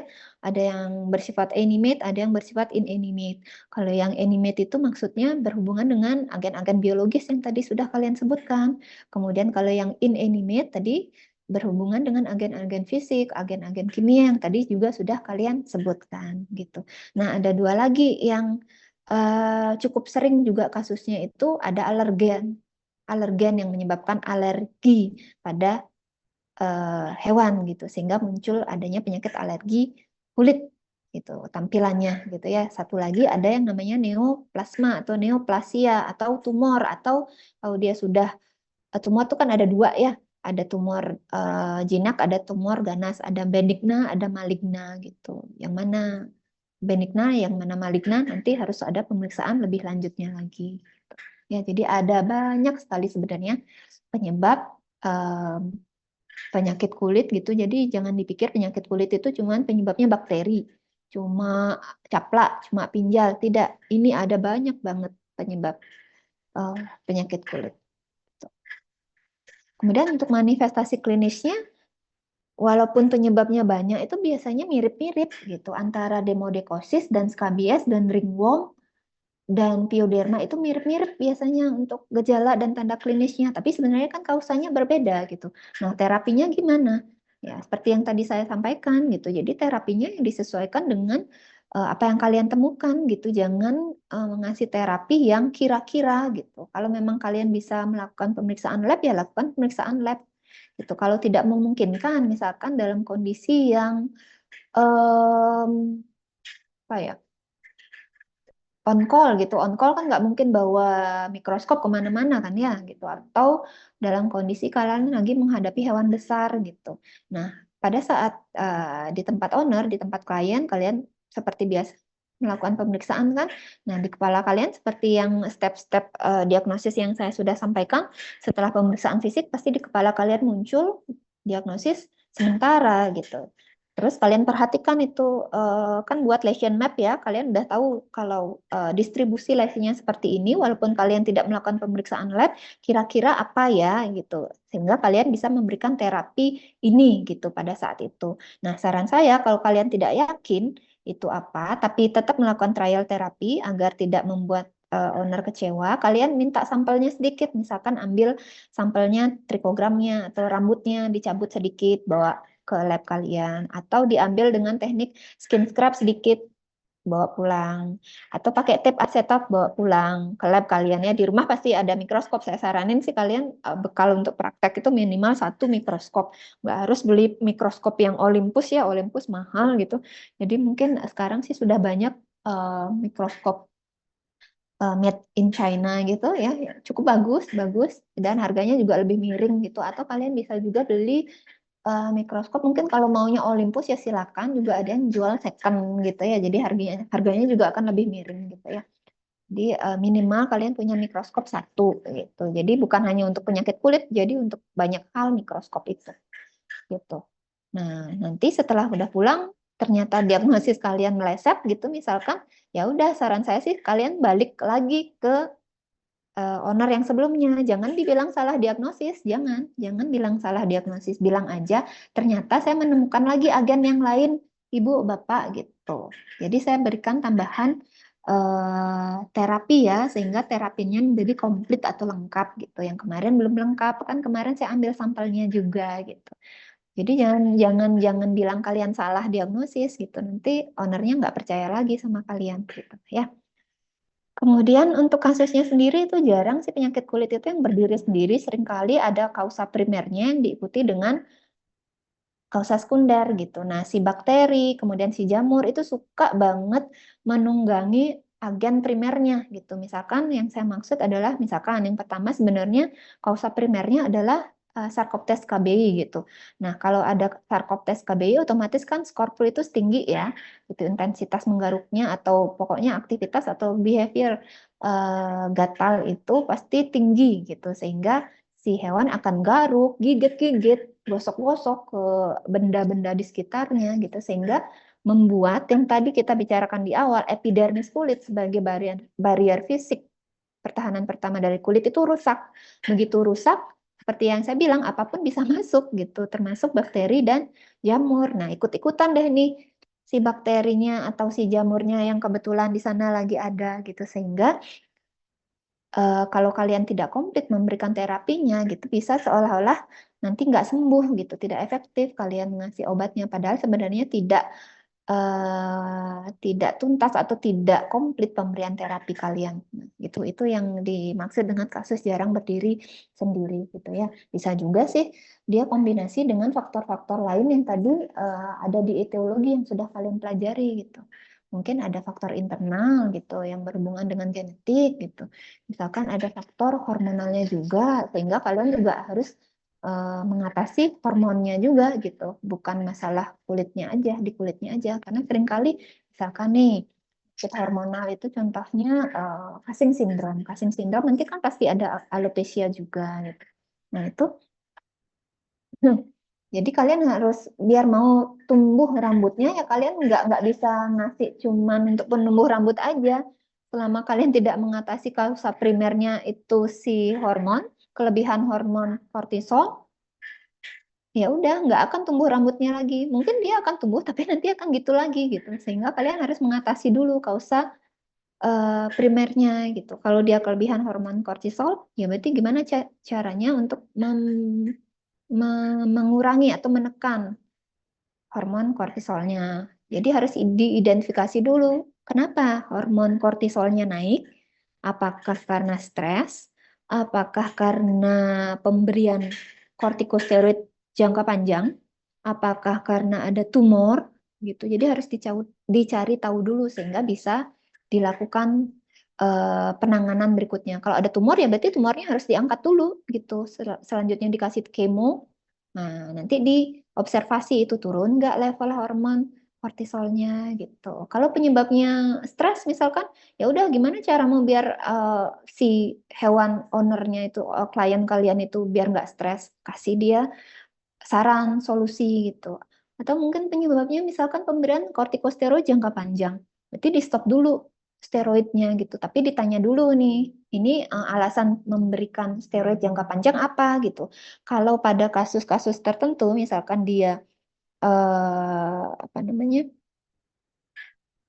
autoimun, biasanya kan dikasih memang kortikosteroid ya untuk menekan respon imun yang berlebihan itu. Nah, kalau yang kayak gitu itu harus dikonsultasikan dengan dokter yang pertama ngasih resep itu gitu. Kasih solusinya apa nih? Sementara di satu sisi dia butuh itu, tapi di sisi lain itu menginduksi penyakit lainnya gitu. Jadi perlu didiskusikan untuk mencari jalan keluarnya gitu. Tapi kalau memang tidak penting-penting banget, misalkan dia demodekosis sehingga muncul merah gitu karena radang kan merah ya badannya. Jadi si dokter ngasihnya dia steroid jangka panjang gitu, misalkan sebulan diresepin gitu, itu malah nggak akan sembuh-sembuh, malah si demodekosisnya gitu ya. Jadi kalau demodekosis itu karena dia fauna normal, jadi memang ada di tubuh si hewan gitu ya. Jadi kalau terus-terusan dikasih jangka panjang ya malah makin turun imunnya gitu, sehingga demodekosisnya nggak akan sembuh-sembuh. Nah, itu perlu diperhatikan, tidak semua kasus kulit itu perlu diberikan steroid gitu. Ya, jadi perlu dilihat case by case-nya. Nah, kalau cuman karena kasus kulit dikasih terapi jangka panjang, kalau saya sih solusinya kalau mau jangka panjang untuk mengobati mengatasi radangnya, jadi saya gunakan anti radang yang lebih natural. Misalkan saya kasih omega 3 gitu. Jadi omega 3 itu selain untuk menutrisi rambut dan kulit, jadi dia bisa juga berperan sebagai anti radang yang bersifat lebih natural gitu, sehingga kalian bisa men-skip atau nggak make steroidnya gitu ya. Kemudian ini juga ada hubungannya dengan interaksi antara kulit dan organ lain di dalam tubuh. Jadi penyakit kulit itu nggak hanya berasal sumbernya itu dari kulit aja gitu maksudnya ya. Jadi biasanya juga ada hubungannya dengan organ lain di dalam tubuh gitu. Contohnya yang tadi itu penyakit hormonal yang tadi saya bilang gitu. Jadi kalau penyakit hormon yang nggak kamu atasi ya udah nggak akan sembuh juga penyakit kulitnya gitu. Jadi dicari tahu dulu kausa primernya apa gitu ya. Nah, itu tuh membutuhkan kemampuan dan pengetahuan tentunya ya yang artinya saling melengkapi sehingga bisa mengambil diagnosis yang tepat. Buntut-buntutnya nanti melakukan tindakan atau penanganan yang tepat juga gitu ya. Kalau diagnosisnya nggak tepat ya gimana mau ngasih terapi yang tepat gitu. Jadi kalau nyaplir atau nggak pas antara diagnosis dengan terapinya yang seolah-olah nggak sembuh terapi yang kalian kasih ya karena emang nggak nyambung gitu. Klinisnya mirip, tapi kalau kalian nggak melakukan pemeriksaan lab kadang-kadang kan nggak pas gitu. Misalkan sebenarnya yang ketemu kalau kalian melakukan pemeriksaan lab tuh harusnya jamur dermatofita, tapi kalian ngasihnya ivermectin yang merupakan obat ektoparasit ya. Jadi nggak akan sembuh-sembuh. Kenapa? Karena ya ivermectin bukan obat untuk jamur gitu. Tuh ya. Oke, kemudian step mendiagnosis kalian sudah dapat juga di diagnosis klinik. Saya refresh kembali. Jadi sinyalemennya harus dicatat, harus ini ya. Karena nanti akan membantu kalian untuk meneguhkan, mengarahkan diagnosis juga. Anamnesis harus lengkap tentunya. Kenapa? Karena ada banyak hal juga yang akan membantu kalian mengarahkan diagnosis. Pemeriksaan fisik apalagi. Ya, jadi ini syaratnya kalian harus tahu lesi-lesi itu dulu. Kalau nggak tahu lesi-lesi itu ya nggak akan bisa tahu atau nulis nanti untuk lesion map-nya apa gitu ya. Kemudian setelah melakukan pemeriksaan fisik yang disupport oleh sinyalemen dan anamnesis tadi, kalian akan muncul beberapa diagnosis sementara begitu. Nah, untuk mengeliminasi beberapa diagnosis itu sementara itu kalian butuh pemeriksaan laboratorium gitu. Sehingga mendapatkan nanti diagnosis definitif atau diagnosis pastinya gitu ya. Tuh, ini untuk merefresh aja saya yakin kalian masih ingat juga. Kemudian untuk teknik diagnosisnya ada banyak nih, saya tulisnya ada 16 gitu.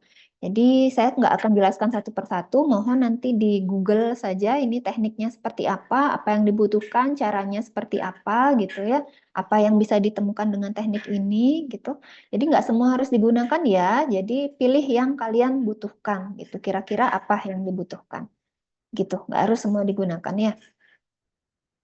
Nah, untuk terapinya sama seperti terapi kasus-kasus di sistem lain, jadi ada 3, ada terapi kausatif, terapi simptomatis, dan suportif gitu. Untuk kausatifnya ya disesuaikan, ketemu bakteri dikasih antibiotik, ketemu ektoparasit dikasih anti ektoparasit, ketemu jamur dikasih anti jamur gitu.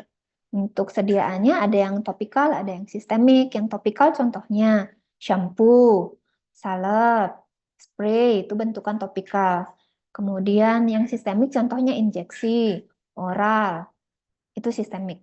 Jadi sistemik itu pasti melibatkan organ dalam, hati, ginjal, gitu ya. Kalau topikal enggak, dia langsung di luaran aja gitu. Jadi kecenderungannya lebih aman karena tidak melibatkan metabolisme di dalam tubuh, gitu ya. Nah, untuk memberikan ini tolong seperti biasa saya selalu ngasih tahu kalau ngasih terapi itu tolong menggunakan terapi itu secara bijaksana gitu. Kalau memang tidak membutuhkan yang sistemik ya udah topikal aja gitu. Jadi kalian bisa mengurangi kerja organ dalam itu gitu. Organ di dalam tubuh, hati, ginjal itu utamanya ya kalau kita ngasih obat-obatan yang sifatnya sintetis gitu. Kalau tidak, misalkan lesinya lokal cuma di punggung aja, kalian ngasihnya sistemik gitu. Ya enggak harus gitu. Jadi kalian bisa cukup pakai misalkan salep aja karena spotnya cuma satu gitu atau di spray gitu. Atau mungkin agak luas gitu, agak luas. Masih belum harus juga pakai sistemik gitu. Mungkin bisa masih coba pakai shampoo dulu gitu ya.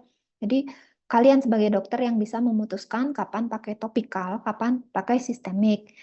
Mungkin sudah pernah dengar AMR, antimicrobial resistant itu. Jadi semua bukan hanya antibiotik ya bisa memicu AMR. Jadi semua jenis obat-obatan antimikroba bisa memicu terjadinya AMR gitu. Jadi mohon gunakan antimikroba secara bijak. Baik itu anti ektoparasit, anti jamur, antibiotik, itu semuanya antimikroba gitu.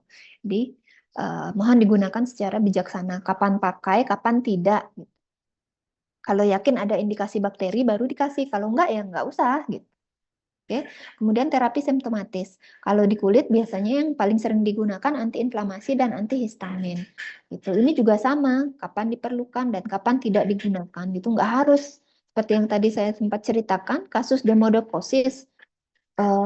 Misalkan muncul peradangan yang cukup hebat, tapi kalian ngasihnya sebulan gitu. Ya enggak akan sembuh-sembuh demodekosisnya gitu. Karena demodekosis itu muncul kan karena sistem imunnya yang rendah atau menurun. Sekarang kalian kasih lagi steroid yang jangka panjang, gitu. Otomatis akan menekan lagi sistem imunnya sehingga nggak akan sembuh-sembuh, gitu. Boleh membuat klien senang misalkan untuk menekan radangnya aja. Misalkan kalau saya misalkan 3 hari saya kasih gitu. Nanti selanjutnya saya kasih yang omega 3 itu, gitu. Jadi tetap ada anti radangnya, tapi lebih natural dia, gitu.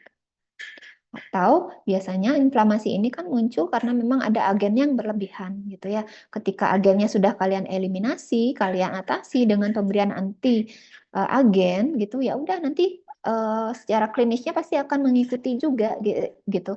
Inflamasinya akan turun, kemudian gatalnya juga akan turun gitu ya. Seperti itu.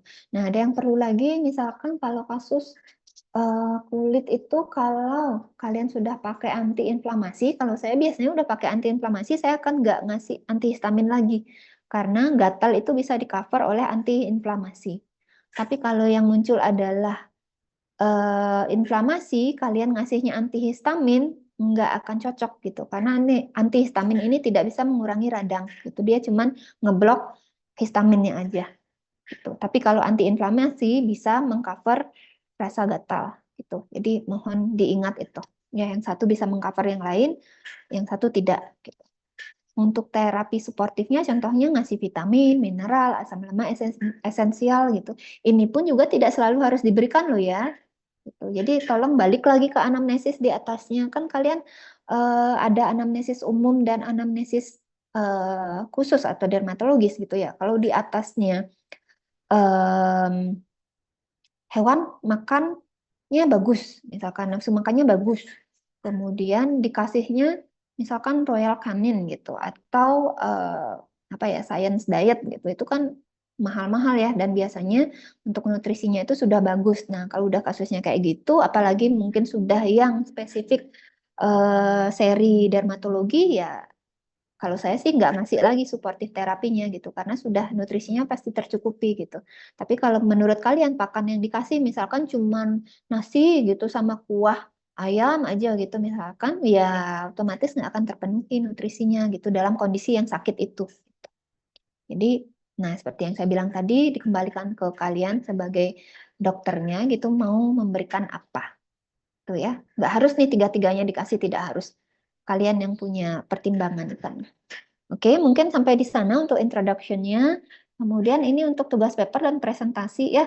Jadi untuk kalian saya berikan kebebasan tiap kelasnya untuk membagi diri menjadi 5 kelompok. Gitu, yang masing-masing nanti seperti ini pembagiannya. Jadi kelompok 1 dapatnya ini, kelompok 2 ini, 3 ini, 4 ini, 5 ini materinya. Itu saya ingin kalian membuat paper nanti ya. Tapi papernya ini tidak akan dipresentasikan ya. Perlu diingat papernya tidak dipresentasikan. Yang akan kalian presentasikan nanti adalah jurnal case report berbahasa Inggris yang kalian translate ke dalam bahasa Indonesia tentunya nanti. Itu yang akan dipresentasikan. Pilih satu jurnal saja. Nah, contohnya kayak tadi ini. Kan dalam satu kelompok ini misalkan ada Sarcoptes, Demodex, dan Otodectes. Yang kalian presentasikan sebagai case report atau studi kasus, misalkan kalian ketemu artikel yang Sarcoptes aja, yang Demodex saja, atau Otodectes saja gitu. Jadi nggak usah tiga-tiganya gitu, pilih salah satu saja. Tuh, ya. Tapi kalau untuk papernya harus tiga-tiganya gitu. Jadi yang saya inginkan yang ada di paper itu adalah etiologi atau penyebabnya apa, kemudian siklus hidupnya bagaimana. Ini khusus untuk yang dapat yang ektoparasit ya, karena kalau kita main parasit, otomatis siklus hidup itu nggak akan bisa kita lepaskan, karena nanti terkait dengan pengulangan terapi biasanya. Kemudian perjalanan penyakit atau mekanisme patogenesis, sehingga nanti akan memunculkan gejala dan tanda klinis gitu. Contohnya, gimana sih kok bisa Sarcoptes menimbulkan eritema, gatal, kemudian ada scale di badannya, itu ceritanya gimana gitu. Itu yang diceritakan di sini. Kemudian baru nanti gejala dan tanda klinis, kemudian tambahkan ini kurang satu ya, di sini mohon di bawah gejala dan tanda klinis itu ditambahkan diagnosis, caranya mendiagnosis gitu. Pakai apa? Misalkan superficial skin scrap atau deep skin scrap gitu. Itu ditambahkan sini, saya kelupaan, di bawah gejala dan tanda klinis ya. Kemudian terapinya apa yang bisa digunakan. Kemudian kalau bisa tambahkan pencegahan, oke, lebih bagus lagi. Untuk sumber jurnalnya minimal 5 jurnal ya dengan tahun 10 tahun ke bawah. Jadi maaf ini belum saya ganti 2014 sampai 2024 berarti ya 10 tahun terakhir gitu. Nilai lebih akan saya berikan kalau ada sumber yang berbahasa Inggris. Nah, untuk yang perlu diingat, tolong jangan sekedar copy paste dari sumber aslinya atau dari Google Translate gitu ya, karena kadang-kadang ada istilah yang misalkan nih, yang bakteri misalkan di jurnal aslinya akan pasti ada muncul culture gitu. Culture, kalau kalian pakai Google Translate nanti yang muncul adalah budaya gitu. Nah, kalian itu copy paste langsung translate-nya dari Google Translate. Nanti yang muncul di papernya kan jadi nggak bagus gitu, nggak nyambung gitu. Nah, kelihatan banget jadinya kalian pakai Google Translate dan tidak membacanya ulang gitu. Jadi mohon itu diperhatikan ya. Kemudian semua hal yang di atas yang sudah saya sebutkan lagi akan lebih bagus lagi. Kan ada plusnya lagi kalau disertai dengan gambar gitu, sehingga akan lebih mudah dipahami oleh pembacanya. Oke, itu. Kemudian untuk laporan kasus yang tadi saya bilang akan dipresentasikan, satu kelompok itu boleh memilih salah satu dari topik yang dipresentasikan sebagai kasus gitu. Jadi misalkan yang tadi ektoparasit mikros gitu, kalian pilih satu aja, nggak harus tiga-tiganya gitu ya. Kemudian carilah case report dari satu jurnal berbahasa Inggris dan dibuat presentasinya. Semua anggota kelompok wajib melakukan presentasi. Ini yang perlu diingat ya. Jadi yang tidak masuk saat presentasi minggu depan, jadi nggak akan punya nilai presentasi. Gitu, itu yang perlu diingat. Oke, untuk papernya mohon sudah selesai minggu depan. Hari Selasa 8 Oktober ya 2024, karena OASE kita masih belum pulih, jadi kirim saja ke email saya dengan alamat itu. Jadi yang kirim ketua kelompok saja untuk papernya. Dan paper ini saya harapkan dibagikan ke kelompok lainnya. Tolong dibagikan ke kelompok lainnya karena bisa jadi saya akan jadikan sumber untuk UTS. Begitu. Jadi tolong dibagikan paper yang sudah dibuat, tolong dibagikan untuk dibaca juga oleh teman-temannya yang lain gitu. Kemudian yang saya mohonkan juga apabila ada anggota kelompoknya, yang nanti kan bagi-bagi kelompok tuh, kemudian anggota kelompoknya ini gitu ya. Jadi dalam satu kelompok itu kalau ada yang tidak berkontribusi dalam pembuatan paper, mohon dilaporkan ke saya. Jadi tidak akan saya berikan nilai gitu, nggak boleh cuma numpang nama saja gitu. Jadi biar adil buat semua, satu kerja yang lain juga harus kerja gitu ya. Jadi nilainya akan saya samakan kalau untuk paper, karena semua bekerja demi adanya papernya itu. Gitu. Kemudian untuk presentasi laporan kasus kita akan adakan di hari Selasa 8 Oktober 2024. Nanti yang akan memberikan pertanyaan adalah saya, gitu, ke kelompok yang presentasi, gitu. Nanti jawabannya dibuat perorangan, tulis tangan, kemudian kalian scan, dikumpulkan via email, tapi di satu alamat email ketua kelompoknya saja.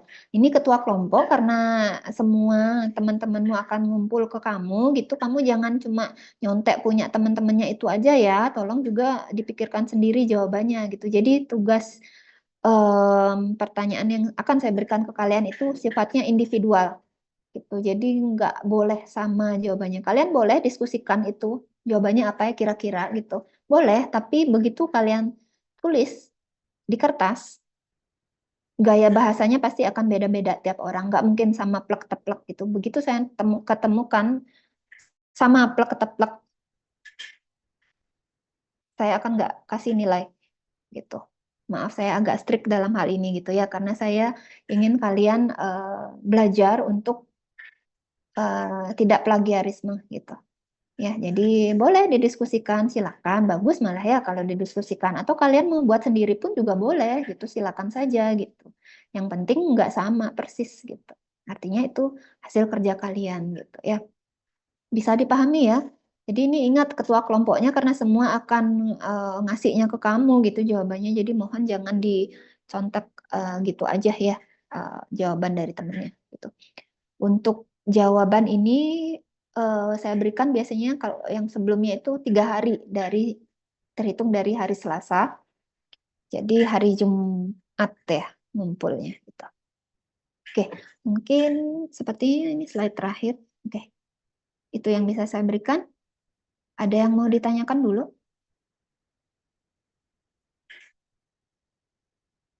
Silakan. Izin bertanya, dokter. Ya. Untuk kelompoknya itu 5 kelompok ya, dok? Iya, 5 kelompok ya. Bebas, tidak harus berurut atau bagaimana? Dengan inti dari NIM-nya. Kesepakatannya Wisnu dan teman-teman sekelasnya aja gimana enaknya. Didiskusikan dulu Wisnu ya, jadi jangan yang ambil keputusan sendiri, gitu ya. Kalau teman-temannya setuju, misalkan Wisnu maunya berurut aja berdasarkan absen, ya silakan, gitu. Tolong dibicarakan dulu, gitu ya, sehingga hasil itu artinya hasil musyawarah kalian, gitu, bukan hasil otoriter dari Wisnu, gitu ya. Baik, Ada lagi? dokter. Ada lagi?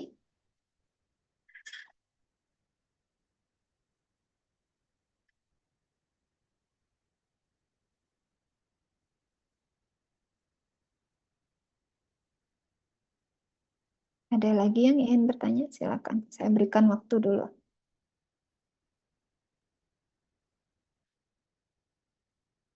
Wisnu, nanti tolong diingetin Ibu ngirim materinya ya, karena di kelas yang sebelumnya Ibu lupa ngirim materinya, lupa kalau OASE itu masih tumbang, kemudian lagi kredit juga, jadi kelupaan ngirim materinya, takutnya kamu bingung nanti waktu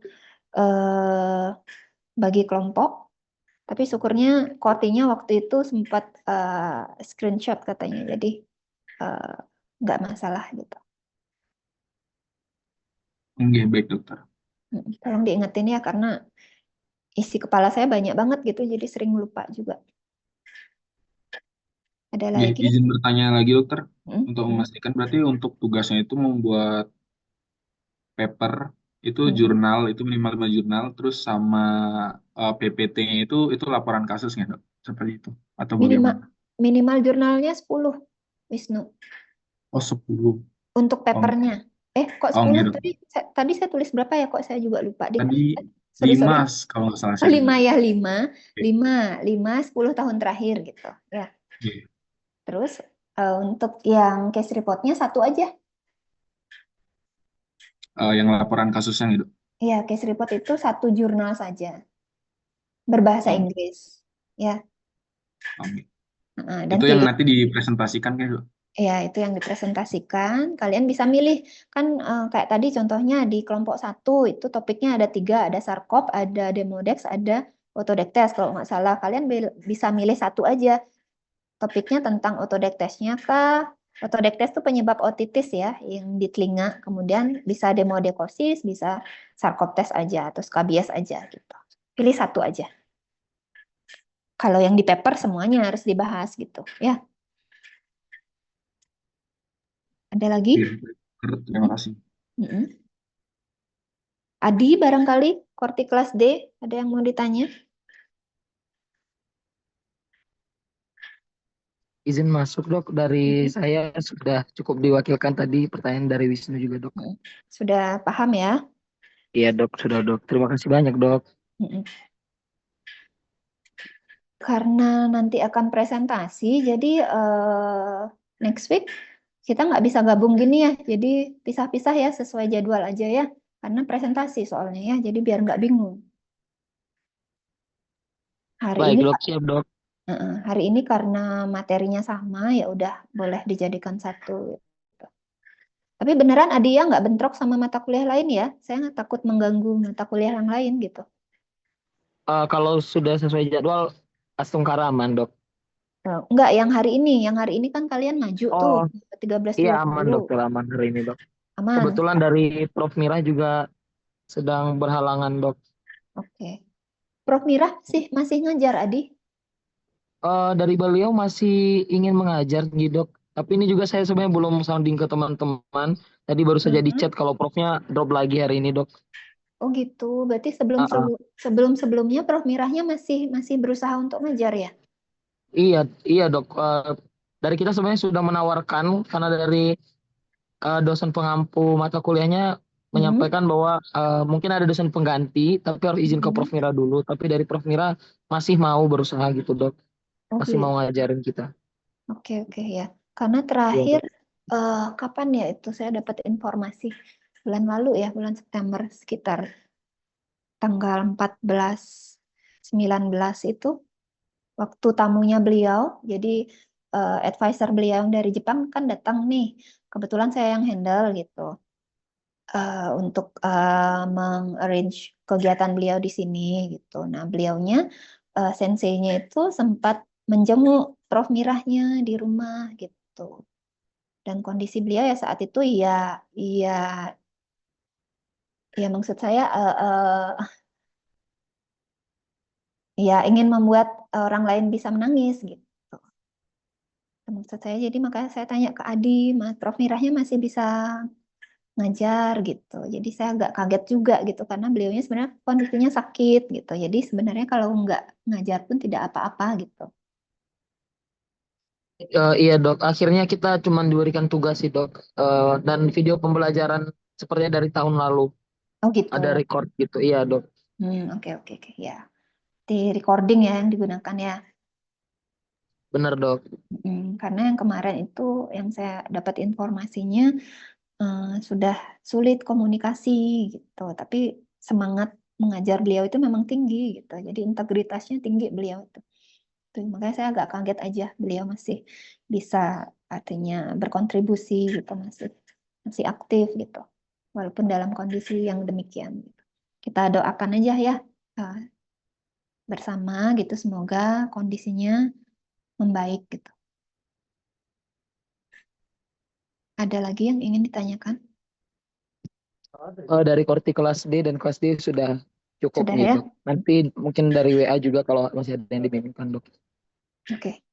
Baik, kalau memang tidak ada yang ditanyakan lagi, kita tutup kuliah pada sore hari ini ya. Nanti mohon tolong diingatkan saya untuk ngirim materinya ya. Terima kasih dokter. Mohon maaf ya, kalau saya agak strict begitu karena saya ingin ngajarin kalian disiplin niatnya, nggak ada niat jelek ya. Jadi biar belajar disiplin, kemudian belajar menghargai waktu, belajar apa lagi ya, berkomunikasi atau etika komunikasi yang baik gitu. Ya, jadi jangan dianggap yang gimana-gimana gitu, tidak ya. Jadi saya itu kalau agak-agak galak gitu, karena saya nganggap kalian tuh anak-anak saya gitu. Jadi saya ingin anak-anak saya itu menjadi anak-anak yang memang baik gitu. Tujuannya itu aja satu, nggak ada kok orang tua yang ingin ngebunuh anaknya sendiri gitu ya. Jadi niatnya sayang gitu sebenarnya ya, ingin anak-anaknya itu tumbuh atau nanti saatnya menjadi dokter itu memang menjadi dokter-dokter hewan yang baik gitu, punya soft skill dan hard skill yang baik gitu. Tidak harus yang sempurna, tidak, tapi baik gitu. Oke, itu ya. Bisa Baik, dipahami? dokter. Oke, sip. Baik, kalau memang sudah tidak ada pertanyaan lagi, kita tutup kuliah pada sore hari ini. Terima kasih semuanya atas partisipasinya, sudah mendengarkan kuliah pada hari ini. Semoga plus minusnya ada manfaatnya dan ada yang bisa kalian pelajari, nambah wawasan kalian pada hari ini, gitu ya. Selamat sore semuanya, sampai ketemu lagi minggu depan ya.